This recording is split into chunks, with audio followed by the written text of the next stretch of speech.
بسم الله الرحمن الرحيم الحمد لله رب العالمين اللهم صل وسلم وبارك على محمد وعلى آل محمد اللهم انفعنا بما علمتنا وعلمنا ما ينفعنا وزدنا علما وبارك لنا في علمنا وارزقنا الإخلاص في القول والعمل كاملا وعلما نافعا لا ينسى وتوفيقا دائما وصحة ويقينا وعافية اللهم افتح لنا كل خير ويسر لنا كل أمور اللهم انصر المجاهدين وارحم المستضعفين ودمر أعداء الدين واطمس على أموالهم آمين يا رب العالمين. Alhamdulillah kaum muslimin rahimakumullah, kita lanjutkan kembali pengajian hadis dari kitab Sunan At-Tirmidzi dan kita masih membahas hadis-hadis yang menafsirkan Al-Qur'an. Dan pertemuan yang lalu sudah kita bahas surat At-Taubah. Hadis yang pertama sudah kita baca. Kemudian kita masuk pada hadis yang kedua. Ini yang hadis yang panjang. Nah, hadis yang kedua ini sudah kita baca sampai bagian separuhnya, di mana Nabi Shallallahu Alaihi Wasallam berkhutbah pada waktu Haji Wada. Nah, khutbahnya banyak ya. Antara lain bahwasanya beliau mengatakan Muslim dengan Muslim adalah bersaudara. Kemudian riba semuanya dibatalkan. Kemudian pembunuhan di masa jahiliyah semuanya dibatalkan. Kemudian, nah ini yang akan kita lanjutkan sekarang, yaitu pada kalimat ala wastausu bin nisa'i khaira. Kemudian Rasul Shallallahu Alaihi Wasallam dalam khutbahnya yang panjang ini beliau mengatakan ala ketahuilah wastausu, terimalah wasiat dari saya bin nisa'i, terhadap para istri-istri kalian, khairan, untuk berbuat baik.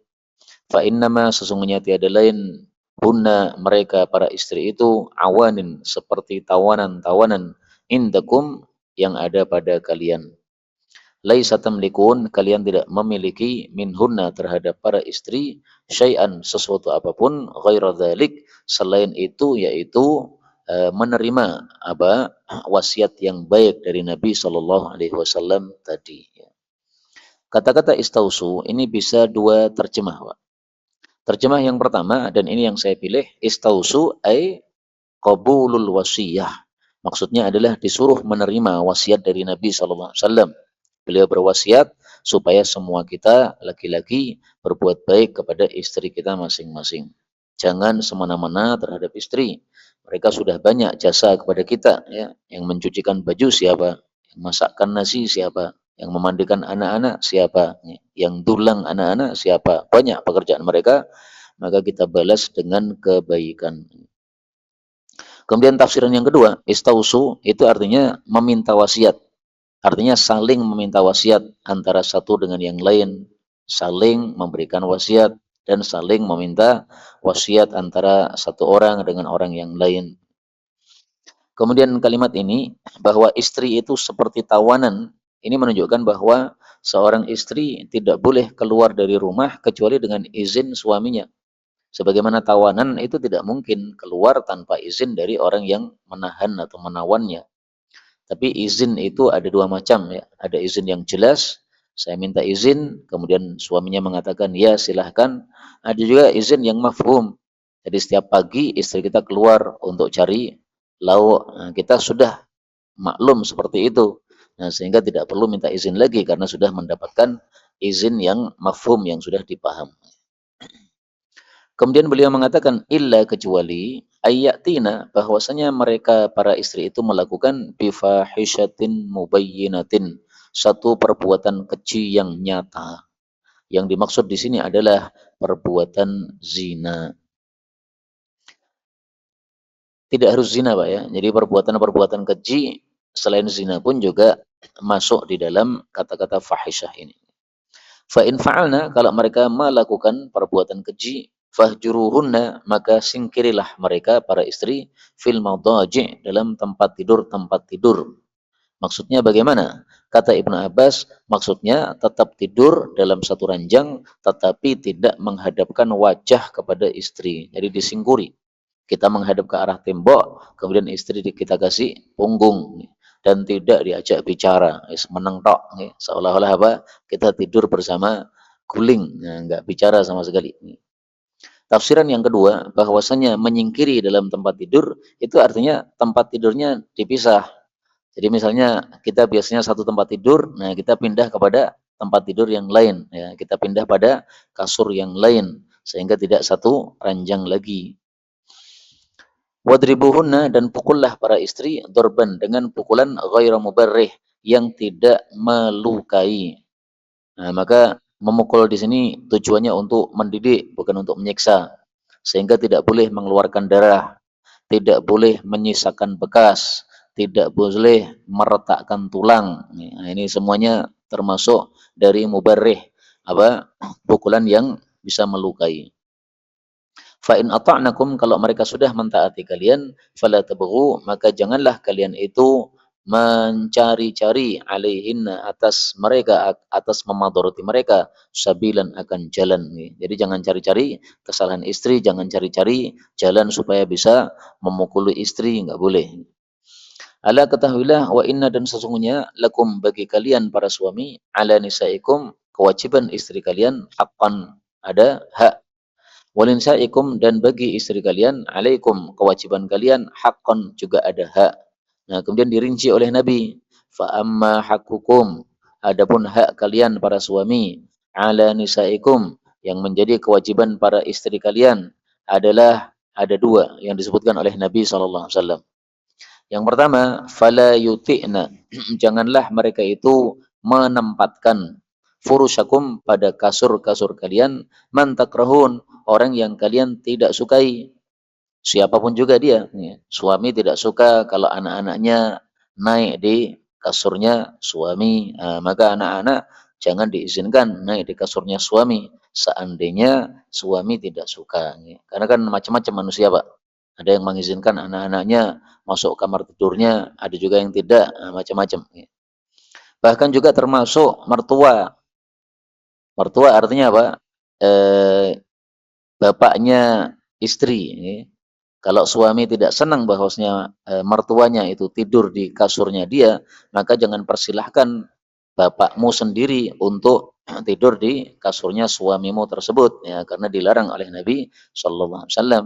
Tapi kalau suami tidak masalah, ya enggak masalah.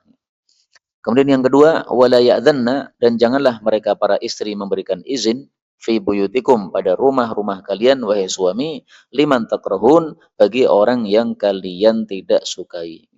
Jadi kalau yang pertama tadi dalam, Mbak, ya, kasur. Nah, yang kedua ini lebih luas lagi, yaitu masuk rumah saja. Kalau suami tidak senang, jangan dipersilahkan. Misalnya ada sepupu, ya, yang tidak bagus akhlaknya. Nah, kemudian kalau masuk rumah ini suami pasti tidak suka, ya, maka meskipun itu sepupunya sendiri atau keponakannya sendiri, mahram maupun tidak mahram sama saja. Pokoknya kalau tidak diizinkan, tidak disukai oleh suami, jangan dibiarkan masuk rumahnya. Makanya dulu ketika Rasulullah berada di Madinah, kemudian Ummu Habibah istri Nabi kedatangan bapaknya yaitu Abu Sufyan. Kemudian Abu Sufyan ingin duduk di atas sajadah Nabi atau tikar Nabi, langsung oleh Ummu Habibah diambil tikarnya. Nah, maka bapaknya kaget, kamu kasar seperti ini sesama apa sama bapakmu, ya, aku bapakmu, apakah kamu lupa sama bapakmu sendiri? Nah, kata Ummu Habibah, bukan masalah itu, ya, ini adalah tempatnya Rasulullah sallallahu alaihi wasallam. Saya tidak punya hak untuk mendudukkan panjenengan berada di sini. Itu cerita yang masyhur begitu, ya, tapi sanadnya bagaimana saya nggak tahu. Ala ketahuilah, wa inna, dan sesungguhnya, haqqahunna, haknya mereka para istri, alaikum, atas kewajiban kalian adalah antuhsinu ilaihin, bahwa kalian berbuat baik kepada mereka para istri. Dalam hal apa? Dalam dua hal. Yang pertama, fi kiswatihinna, dalam pakaian para istri, wa ta'amihinna, dan makanan para istri.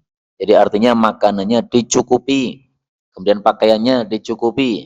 Normalnya seorang wanita itu punya pakaian berapa helai? Anggaplah 7, kasih 7, dicukupi sehingga tidak menyusahkan mereka kalau mau ganti baju, ya. Demikian juga makan, normalnya berapa? 3 kali sehari, kasih 3 kali sehari. Jangan seperti sebagian orang, uangnya nggak tahu kemana. Kemudian kadang-kadang pas butuh beras, nggak ada beras. Kalau nggak ada beras, dibiarkan kelaparan anak istrinya. Ini gimana? Ya, sementara dia sendiri makan sendiri. Ini lucu sekali. Konon ada seperti itu ya. Jadi suami apa namanya, biarkan istrinya lapar, tidak masak nasi karena memang tidak ada nasi, tapi dia sendiri ada malah makan sendiri. Nah, ini seandainya betul ada seperti itu sungguh sesuatu yang sangat-sangat tidak masuk akal untuk dilakukan oleh seorang laki-laki. Berikutnya 3088 dari Ali radhiyallahu anhu, dia mengatakan, Sa'altu, aku bertanya kepada Rasulullah sallallahu alaihi wasallam an yaumil hajjil akbar, tentang hari haji terbesar. Maka beliau mengatakan yaumun nahri, yaitu hari tanggal 10 Dzulhijjah, hari penyembelihan atau hari Idul Adha. Hadis ini menafsirkan apa yang disebutkan oleh Allah Subhanahu wa taala di dalam surat At-Taubah. Mari kita lihat ayatnya dalam surat At-Taubah. وَأَذَانٌ مِّنَ اللَّهِ وَرَسُولِهِ إِلَى النَّاسِ يَوْمَ الْحَجِّ الْأَكْبَرِ أَنَّ اللَّهَ بَرِيءٌ مِّنَ الْمُشْرِكِينَ وَرَسُولُهُ. Pemberitahuan dari Allah dan dari Rasulullah kepada seluruh manusia pada hari haji yang terbesar. Pemberitahuannya apa? Bahwasanya Allah berlepas diri dari orang-orang musyrik dan Rasulnya pun juga berlepas diri dari mereka. Nah, ini adalah tafsirannya, itu adalah tanggal 10 Dzulhijjah. Ini surat At-Taubah ayat 3. Kemudian surat At-Taubah ayat 3 ini ada dua tafsiran dari para ulama kita. Tafsiran yang pertama tadi ya, bahwasanya Yaumul Hajjil Akbar itu adalah tanggal 10 Dzulhijjah. Tafsiran yang kedua, Yaumul Hajjil Akbar itu adalah tanggal 9 Dzulhijjah, berarti hari Arafah. Nah, kalau begitu berarti tanggal 9-nya ini punya dua nama, hari Arafah atau Yaumul Hajjil Akbar. Tanggal 10-nya punya tiga nama, Yaumul Adha, Yaumun Nahar, Yaumul Hajjil Akbar. Ya, karena ada dua pendapat tadi. Kok bisa ada dua pendapat? Kan ini sudah sahih hadisnya. Betul, hadis ini memang disahihkan oleh Syekh Albani, tetapi oleh Imam Tirmidzi malah didhaifkan, Pak. Karena di sini memang ada rawi bernama Harith. Harith Al-A'war, ini seorang perawi yang dhaif. Dan di sini jazakumullah khairan, yang dianggap dhaif oleh Imam Tirmidzi karena di sini Ali mengatakan, saya bertanya kepada Rasulullah. Nah, yang lebih sahih tidak pakai kata-kata saya bertanya kepada Rasulullah. Jadi yang lebih sahih apa? Yang lebih sahih ini hanya perkataan Sayyidina Ali, bukan perkataan Nabi Muhammad sallallahu alaihi wasallam. Bedanya apa? Kalau sabda Nabi tidak mungkin salah karena berdasarkan wahyu. Tapi kalau perkataan Ali masih bisa salah karena itu adalah ijtihad manusia biasa. Makanya Imam Tirmidzi kemudian menyebutkan hadis berikutnya, ini yang sahih menurut beliau, 3089 dari Harith dari Ali, dia mengatakan. Nah, yang mengatakan Ali, Pak, bukan sabda Nabi. Yaumul Hajjil Akbar, hari haji terbesar, itu adalah Yaumun Nahri, hari penyembelihan, yaitu tanggal 10 Dzulhijjah. Qala hadzal hadis asah. Hadis yang ini lebih sahih. Kenapa lebih sahih? Karena diriwayatkan secara mauquf, yaitu hanya perkataan Sayyidina Ali, bukan sabda Nabi sallallahu alaihi wa alihi wasallam. Yang memarfu'kan itu hanyalah yang riwayat Muhammad bin Ishaq. Nah, sementara Muhammad bin Ishaq ini seorang perawi yang mudallis. Seorang perawi yang mudallis, kalau dia itu menggunakan kata-kata an, ini termasuk hadis mudallas, termasuk hadis yang dhaif. Nah, sehingga inilah sebabnya didhaifkan oleh Al-Imam At-Tirmidzi. Nah, kalau begitu wajar para ulama kemudian berselisih pendapat, Yaumul Hajjil Akbar itu tanggal 9 atau tanggal 10. Berikutnya 3090 dari Anas bin Malik radhiyallahu anhu, dia mengatakan, Ba'atha, telah mengutus An-Nabiyyu sallallahu alaihi wasallam bi bara'atun, dengan surat Bara'ah, surat At-Taubah, ma'a Abi Bakrin, bersama Abu Bakar As-Siddiq. Thumma da'ahu, kemudian Nabi memanggil Abu Bakar, faqala, lalu beliau bersabda, la yanbaghi, tidak pantas, li ahadin untuk seorang pun ayyuballigha hadza untuk menyampaikan masalah ini yaitu pengumuman apa berlepas berlepas dirinya Allah dan Rasul tadi illa kecuali rajulun seorang laki-laki min ahli dari keluargaku dari ahlul baitku. Abu Bakar kan bukan ahlul bait Nabi, Pak. Nah, kalau Ali itu termasuk ahlul bait Nabi ya. Ahlul bait Nabi itu siapa? Keluarga Bani Hashim dan keluarga Bani Abdul Muttalib. Nah, Ali bin Abi Thalib itu termasuk keluarga Bani Hashim. Orang yang bagian belakangnya ada Al-Hashimi. Nah, itu berarti apa? Keluarga Bani Hashim.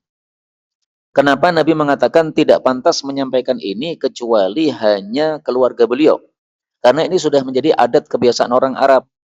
Kalau ada satu ahdun atau perjanjian yang dibuat antara satu kelompok dengan kelompok yang lain, itu yang boleh merusak perjanjian atau menghapus perjanjian itu hanya pembuatnya saja atau wakil dari keluarganya. Ini sudah menjadi adat, Pak. Nah, karena sudah menjadi adat, Nabi mengikuti adatnya orang-orang pada saat itu. Karena ada ungkapan mengatakan ya, tarku al-adah adawah, meninggalkan adat itu adalah menyebabkan permusuhan. Nah, daripada menyebabkan permusuhan, maka ikuti adat. Tapi adat yang tidak menyelisihi syariat. Ya. Kalau adat itu menyelisihi syariat, ya jangan diikuti, Pak. Nah, maka ini sesuai dengan apa? Kaidah tarkul adah adawah. Meninggalkan adat itu adalah apa? Menyebabkan permusuhan. Nah, supaya tidak menyebabkan permusuhan, maka sampaikan apa urusan ini kata Nabi sesuai dengan adatnya, yaitu saya sendiri yang menyampaikan atau Ali bin Abi Thalib keluarga saya. Fada'a Aliyan, lalu beliau itu panggil Ali bin Abi Thalib, fa'atahu iyyahu, lalu Nabi berikan ya, pengumuman tersebut kepada Ali bin Abi Thalib radhiyallahu anhu. Nah, akhirnya Ali bin Abi Thalib yang menyampaikan di Mekah, Pak. Jangan sampai ada yang haji setelah ini, setelah tahun ini. Orang musyrik, nggak boleh. Jadi ini kan Nabi ngutus ya, ba'atha, mengutus. Ini mengutus ke Mekah ini pada waktu itu tanggal tahun 9 Hijriah. Beliau suruh Abu Bakar untuk memimpin ibadah haji. Beliau sendiri nggak ikut haji, beliau masih berada di Madinah. Kenapa? Karena di Mekah masih ada berhala-berhala. Masih ada orang-orang kafir yang tawaf. Dan mereka kalau tawaf itu telanjang, Pak. Bugil, tanpa busana. Nah, Nabi nggak mau melihat kayak begitu. Maka beliau mengutus Ali untuk mengumumkan, ya. Besok sudah tidak boleh ada orang musyrik tawaf. Besok sudah tidak boleh ada orang telanjang tawaf.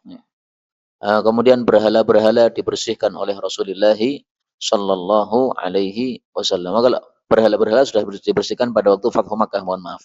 Ini masalah apa? Masalah tadi ya tentang orang-orang yang telanjang dan juga baroah, yaitu berlepas dirinya Allah dan Rasulnya dari orang-orang musyrik, sehingga tidak boleh lagi orang musyrik datang ke Masjidil Haram. Kemudian akhirnya Nabi haji pada tahun 10 Hijriah.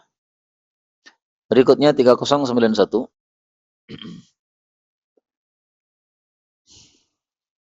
Dari Ibnu Abbas radhiyallahu anhuma dia mengatakan, ba'atsan nabiyyu telah mengutus Nabi sallallahu alaihi wasallam Abu Bakar As-Siddiq wa amarahu, dan beliau suruh Abu Bakar ayyuna dia untuk menyerukan bihaulail kalimat-kalimat tersebut, yaitu yang tadi sudah saya sampaikan ya. Thumma kemudian atba'ahu, beliau mengiringkan kepada Abu Bakar Ali bin Abi Thalib. Maka tatkala Abu Bakar As-Siddiq pada sebagian jalan, tiba-tiba dia mendengar suara ontanya Rasulullah sallallahu alaihi wasallam. Ya, ruqa itu adalah suara onta. Ontanya Nabi namanya Qaswa. Nah, maka kendaraan itu sunnahnya dikasih nama, Pak. Nabi punya onta dikasih nama, punya keledai dikasih nama, punya kuda dikasih nama. Nah, panjenengan punya motor kasih nama, punya mobil kasih nama. Ini sunnah yang sudah mati. Fakharaja Abu Bakar, lalu keluarlah Abu Bakar As-Siddiq dalam keadaan terkejut. Dia mengira bahwasanya itu adalah Rasulullah Shallallahu Alaihi Wasallam. Ternyata dia itu adalah Sayyidina Ali. Nah, jadi Ali naik ontanya Nabi. Dan ini kemuliaan Ali, Pak. Jadi ada kemuliaan Ali yang tidak dimiliki Abu Bakar. Tapi tetap saja Abu Bakar lebih mulia daripada Ali secara umumnya, secara globalnya. Tapi ada hal-hal yang Ali itu lebih khusus daripada Abu Bakar.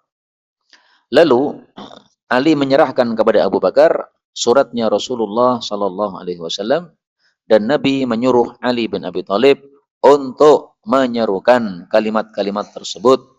Lalu keduanya pun berangkat, lalu keduanya pun haji, lalu berdirilah Ali bin Abi Thalib pada hari-hari tasyrik atau hari-hari Mina. Lalu dia menyerukan, nah ini seruannya, Pak. Zimmatullahi wa rasulihi bari'atun min kulli musyrik. Perlindungan dari Allah dan Rasulnya sudah berlepas dari setiap orang musyrik. Jadi sudah enggak ada lagi perlindungan. Kemarin-kemarin memang kami masih berikan perlindungan. Kami masih ada ikatan perdamaian. Tapi mulai saya serukan ini udah enggak ada lagi perlindungan. Kalau kafir, masih kafir, ketemu halal dibunuh. Fasihu, maka silahkan kalian berjalan fil ardi selama di bumi arba'ata ashur selama 4 bulan. Jadi 4 bulan ini adalah bolehnya mereka dalam kondisi aman. Setelah 4 bulan selesai, sudah berarti halal darah mereka semua. Wala yahujjanna, dan janganlah betul-betul berhaji ba'dal ami setelah tahun ini tahun 9 musyrikun orang musyrik. Wala yatufanna, betul-betul janganlah tawaf bil baiti di Ka'bah uryanun orang telanjang. Nah, kenapa dulu orang-orang kafir kok tawafnya telanjang? Karena diganggu oleh setan pikirannya, Pak. Mereka mengatakan bahwasanya baju ini sudah saya pakai berbuat maksiat. Nah, sekarang digunakan untuk tawaf tidak pantas karena ini adalah rumahnya Allah. Jadi gimana? Bajunya dilepas. Akhirnya tawaf dengan telanjang. Nah, ini pemikiran dari setan. Wala yadkhulul jannah, dan tidak akan masuk jannah illa mu'min, kecuali orang yang beriman saja. Wa kana Aliyun yunadi, Ali yang menyerukan, fa idza ayya, kalau dia sudah lemah, qama Abu Bakrin, maka Abu Bakar yang berdiri, lalu dia pun menyerukan. Jadi Abu Bakar tetap menyerukan, Pak, tetapi sebagai wakil saja, ya. Adapun Ali bin Abi Thalib itu adalah asalnya yang menyampaikan kalimat-kalimat ini. Nah, fasihu fil ardi arba'ata ashur ini sudah disebutkan di dalam surat At-Taubah.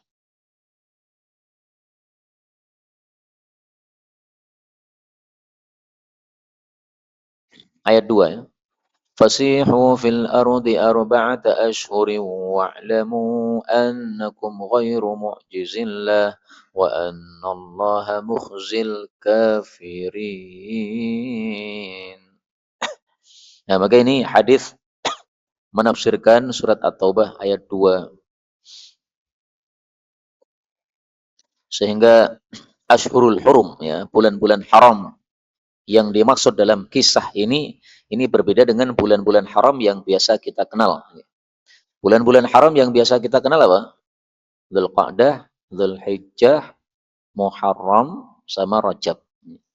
Jadi tiganya berurutan, satunya terpisah. Tapi kalau yang 4 bulan haram yang dimaksudkan dalam surat At-Taubah, ya 4 bulan haram ini berurutan. Setelah apa? Sayyidina Abu Bakar dan Sayyidina Ali menyampaikan informasi tadi. Jadi mulai saya memberikan informasi ini 4 bulan ke depan, nah ini adalah kalian bebas untuk melakukan perjalanan, tetapi nanti kalau sudah selesai 4 bulan, maka kalian sudah halal darahnya untuk kami bunuh lagi.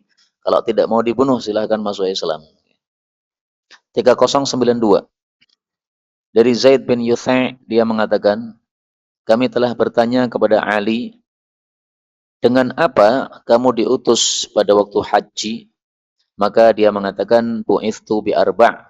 Saya diutus menyampaikan 4 hal. Yang pertama, alla yatufa bil baiti uryan. Jangan ada yang tawaf di Ka'bah seorang yang telanjang. Yang kedua, wa man kana bainahu wa bainan nabiy sallallahu alaihi wasallam ahdun.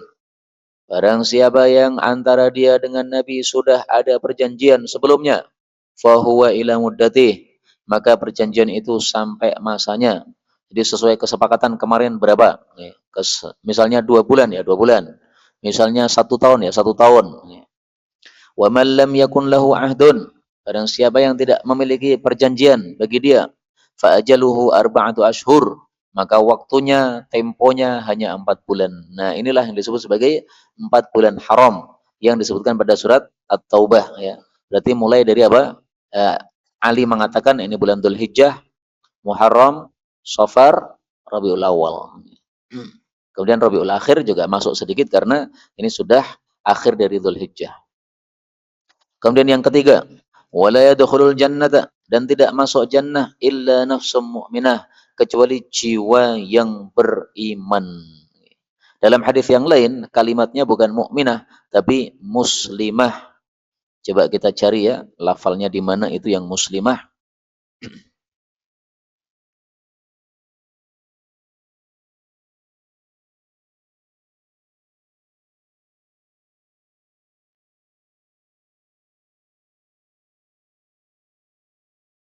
Di Bukhari ada, di Muslim juga ada.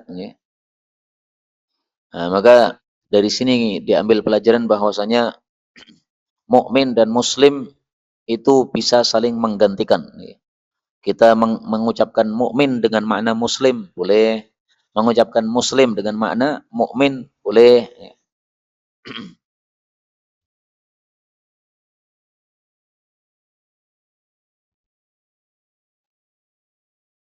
Maka Islam sama iman tuh sama, Pak.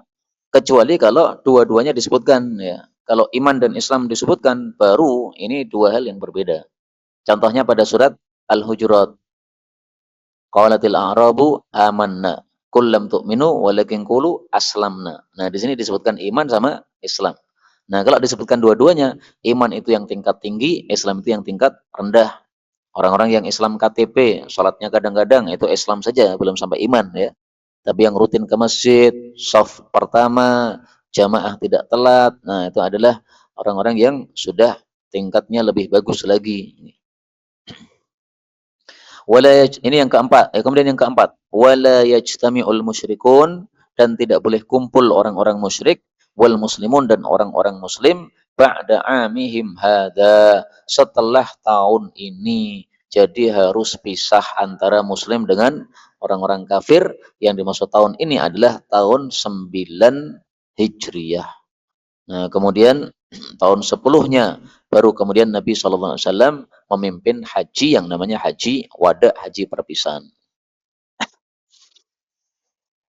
Berikutnya 3093 dari Abu Sa'id radhiyallahu anhu, Rasulullah sallallahu alaihi wasallam bersabda, "Idza ra'aitumur rajul," kalau kalian melihat seseorang ya'tadul masjid, biasa ke masjid, fashhadu lahu bil iman, maka saksikan bahwasanya dia beriman.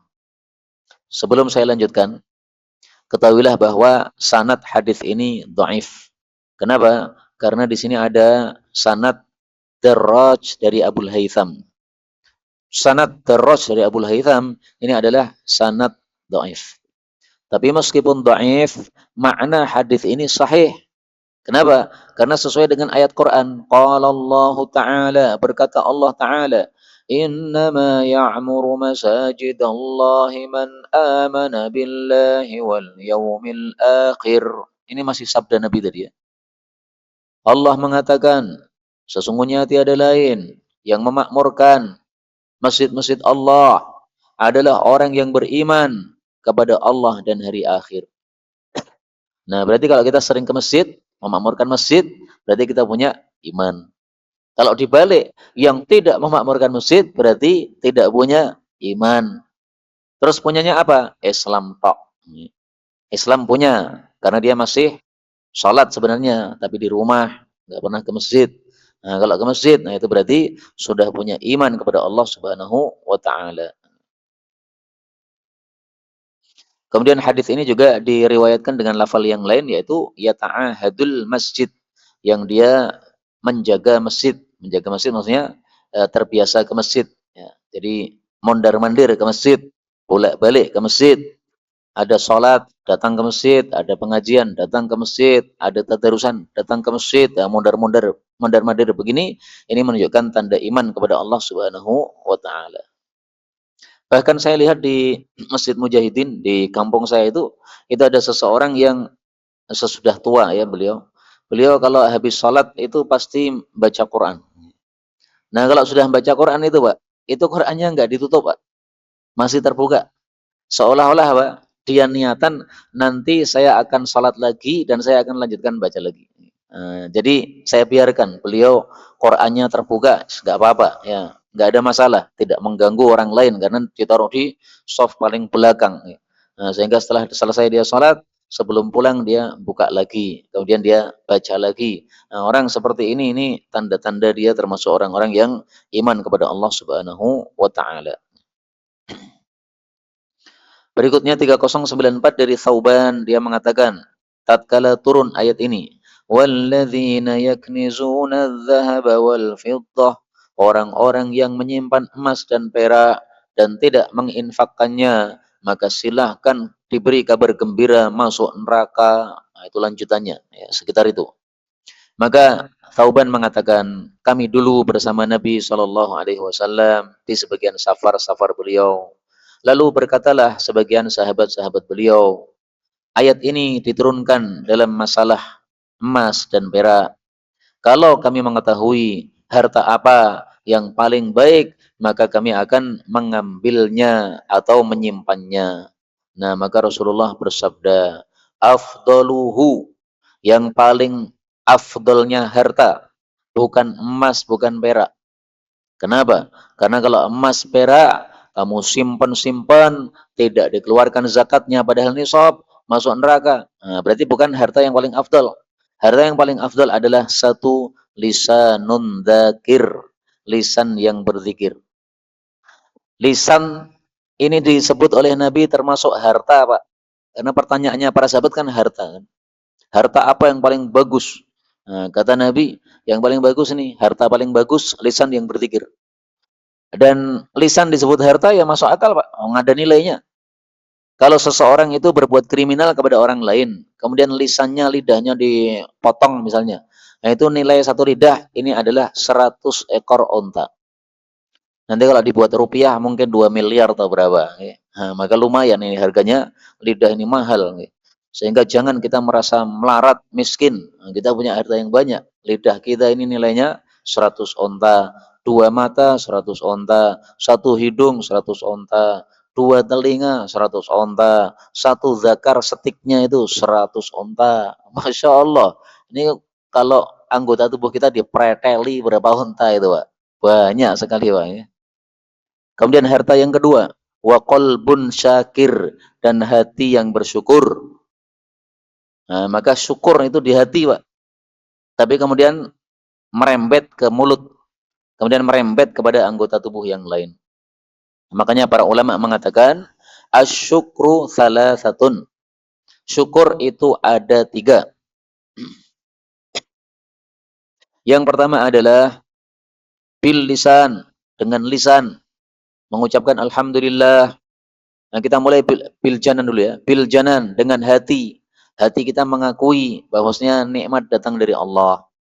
Yang kedua adalah bil lisan, dengan lisan. Nah, lisan kita mengucapkan alhamdulillah karena kita mengakui itu datangnya dari Allah. Yang kedua bil arkan, dengan anggota tubuh kita. Anggota tubuh kita digunakan untuk sesuatu yang diridhai oleh Allah Subhanahu wa taala. Itu berarti kita bersyukur kepada Allah. Nah, sumbernya dari qalbun, dari hati ini. Hatinya bersyukur, nerima apa yang dikasih oleh Allah sehingga kita bisa mensyukuri apapun yang dikasih oleh Allah. Sedikit banyak semuanya disyukuri. Banyak alhamdulillah, sedikit juga alhamdulillah. Dan kalau kita setiap mendapatkan nikmat itu mengucapkan alhamdulillah, pasti ditambah sama Allah, Pak. Sehingga panjenengan-panjenengan yang misalnya gajian setiap hari, setiap mendapatkan gajian tuh ucapkan alhamdulillah. Insya Allah berkah hartanya tadi, dan insya Allah tambah. Kemudian yang gajiannya setiap pekan, nah, juga begitu. Setiap pekan, Sabtu misalnya nerima gajian, ucapkan alhamdulillah. Berkah dan ditambah. Yang gajiannya bulanan juga sama. Okay? Bulanan dapat harta dari tempat kerjanya, ucapkan alhamdulillah. Berkah dan juga bertambah. Allah Subhanahu wa taala yang menjamin la in syakartum la azidannakum. Kalau syukur pasti akan saya tambah. Konon Abu Hanifah mengatakan, setiap saya mendengar ilmu baru, saya ucapkan alhamdulillah. Makanya Allah berkahi ilmu saya. Ilmunya bertambah, tambah, tambah. Padahal Abu Hanifah itu kan belajarnya telat, Pak. Sudah tua dia baru belajar. Tapi kok bisa jadi ulama nomor satu di masanya? Yaitu caranya bersyukur terus kepada Allah Subhanahu wa taala. Harta yang ketiga adalah wazaujatun mu'minatun, istri yang beriman, tu'inuhu, yang membantu suami ala imanihi, terhadap imannya. Nah, maka istri yang baik itu salah satu tandanya adalah saling ta'awanu, saling bantu-membantu kepada suaminya dalam kebaikan. Suaminya tidur, nah, waktunya sholat jamaah dibangunkan. Bangun mas, sudah azan. Jam 3 malam, terdengar adzan malam, suaminya dibangunkan. Kemarin ada yang tanya Pak kepada saya belum bisa jawab ini. Bagaimana caranya membangunkan suami yang susah untuk bangun malam? Ini pun caranya Pak. Ini sudah saya share ke grup teman-teman, malah teman-teman jawabnya neko-neko. Ada yang menjawab diberdirikan, tapi maksudnya kui. Serah mudeng lah. Pokoknya apa namanya, caranya bagaimana? Kalau cara Nabi ya dikasih percikan air, Pak. Tapi kalau mau percikan air di wajahnya suami, nah itu ya bilang dulu, Mas nanti malam kalau susah untuk dibangunkan boleh enggak? Saya semprot dengan air. Kalau suaminya oke ya semprot aja.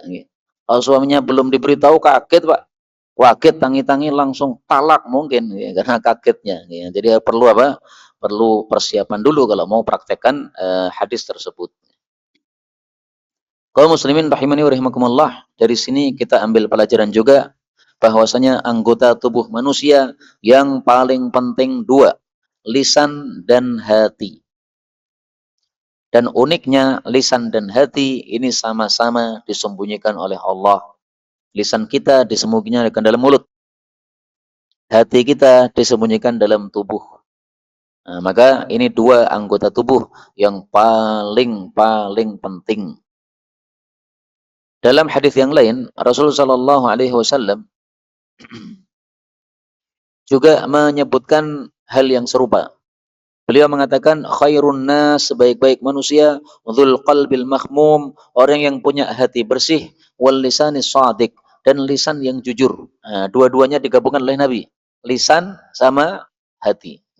Kalau yang tadi adalah hati yang syukur, lisan yang zikir. Kalau yang di sini adalah hati yang bersih, lisan yang jujur.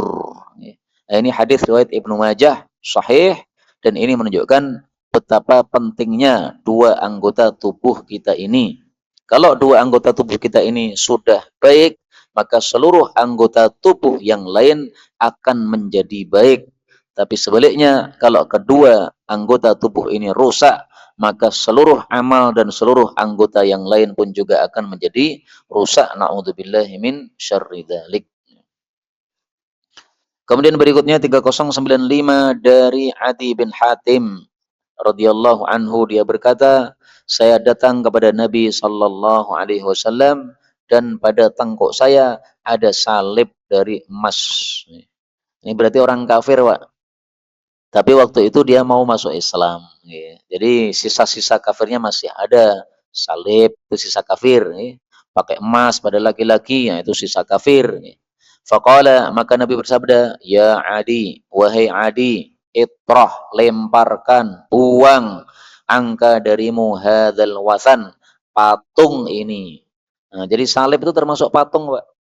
Karena salib biasanya ada apa namanya, di situ ada patungnya Yesus Kristus. Wa sami'tuhu, dan aku mendengar Nabi sallallahu alaihi wasallam yaqra, membaca di dalam surat Bara'ah, ittakhadhu ahbarahum wa ruhbanahum arbabam min dunillah. Mereka menjadikan ulama-ulama mereka dan rahib-rahib mereka sebagai tuhan-tuhan dari selain Allah Subhanahu wa taala. Nah, maka ketika mendengar ayat ini, Rasulullah kemudian menjelaskan kepada Adi ini supaya dia tidak salah paham. Karena waktu itu Adi bertanya, Pak, Loh, kami selama menjadi kafir itu tidak pernah nyembah ahbar dan rahib. Kami nggak pernah. Kami nyembahnya kepada Tuhan YME, bukan kepada apa? Ruhban dan ahbar, bukan kepada apa guru-guru kami yang ada di gereja, bukan. Nah, oleh Nabi dijelaskan. Gini maksudnya. Ama ketahuilah innahum sesungguhnya mereka orang-orang kafir tadi lam yakunu ya'budunahum tidak menyembah mereka dengan sujud dan sebagainya, bukan.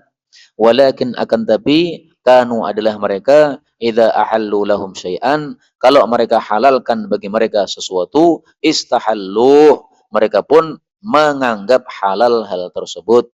Wa idza harramu alaihim syai'an kalau mereka haramkan atas mereka sesuatu haramu mereka pun juga mengharamkannya. Nah, ini sudah termasuk menyembah, Pak. Jadi menyembah itu jangan dikira hanya sujud saja. Sujud itu menyembah, betul. Tetapi menghalalkan sesuatu tanpa dasar, mengharamkan sesuatu tanpa dasar, kemudian kita mentaati. Nah, taat itu termasuk ibadah. Kok bisa ya? Taat termasuk ibadah. Karena kata-kata ibadah, ibadah itu artinya secara bahasa adalah tazallul, merunduk, merendah, mentaati.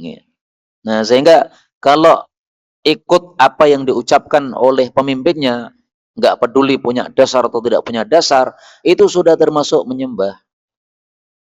Mereka katakan haram, padahal dalam kitab sucinya halal, diikuti yang mereka katakan.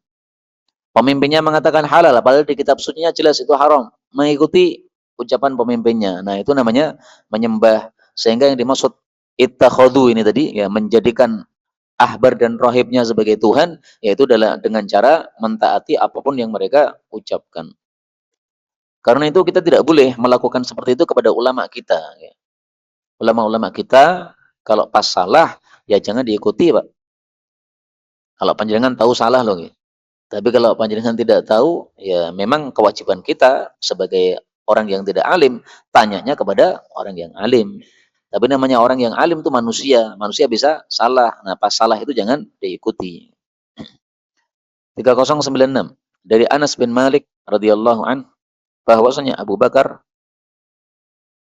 kau sudah dan adanya maju tuh Pak. Oh, maju berarti nggih.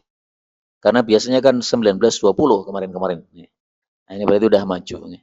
Baiklah, kalau sudah maju, nah, maka kita jadikan sampai di sini dulu. Betulnya dari Allah Subhanahu wa taala. Kalaupun ada salahnya fa astaghfirullahal azim li wa lakum walhamdulillahirabbil alamin.